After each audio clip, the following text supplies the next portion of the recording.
পটুয়াখালী এক আসনে বিএনপি মনোনীত প্রার্থী আলতাফ হোসেন চৌধুরীর পক্ষে দোয়াচে নির্বাচনী প্রচারণা অনুষ্ঠিত হয়েছে।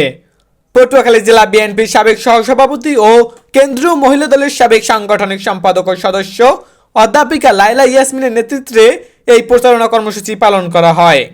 আজ বিকেল 4টায় পটুয়াখালী শহরের পুরান বাজার, চকবাজার সহ বিভিন্ন গুরুত্বপূর্ণ স্থানে এই নির্বাচনী ক্যাম্পেইন অনুষ্ঠিত হয়।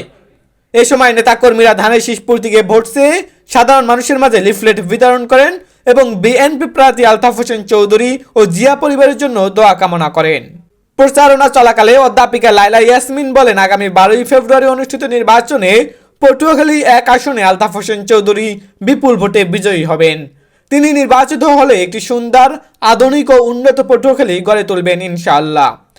এ সময় আরও উপস্থিত ছিলেন জেলা মহিলা দলের নেত্রী জুয়েলা পারভিন, শামসুন নাহার, পারভিন আক্তার, ইশতিয়াক কবির সহ বিএনপি ও অঙ্গ সংগঠনের অসংখ্য নেতাকর্মীরা। নেতৃবৃন্দ ভোটারদের শান্তিপূর্ণভাবে ভোট কেন্দ্রে গিয়ে ধানের শীষে ভোট দেওয়ার আহ্বান জানান। নাজমুল ইসলাম, আজকের পটুয়াখালী।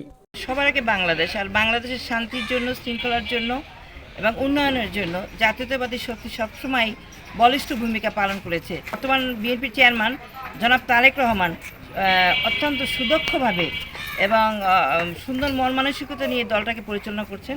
তাই অংশ হিসাবে যে 12 তারিখ নির্বাচন, আমরা পটুয়াখালী নির্বাচনী আসনে 1, সেখানে আলহাজ আলতাফ হোসেন চৌধুরী, তিনি তার জন্য দোয়া চাইতে আসছি। তার জন্য সবাই দোয়া করবেন, তাকে সহযোগিতা করবেন এটার জন্য আর কি। কারণ দীর্ঘদিন মানুষ ভোট দিতে পারেনি, তরুণদের ভোট পড়বে এবার ধানের শীষে। কারণ তরুণরা 41, 42, 43% ভোট তরুণদের, যারা গত 10 বছর ভোট দিতে পারেনি তাদের ভোট এবার ধানের শীষে পড়বে। এইটাই আমরা জরিপে দেখতে পাচ্ছি বিভিন্ন জায়গায়। জনগণ তো ভোট দিতে চায়, তাই না? কারণ জনগণ অনেক বছর ভোট দিতে পারেনি, তারা প্রত্যেকের স্বতঃস্ফূর্তভাবে, আপনি অবাক হবেন যে আজকে যতগুলো বাসায় গেছি, যতগুলো দোকানে গেছি, প্রত্যেকেই বলছে যে আমরা আবার ভোট দিতে চাই এবং শান্তিপূর্ণভাবে, এবং সেটা আমাদের ভোট হবে ধানের শীষে।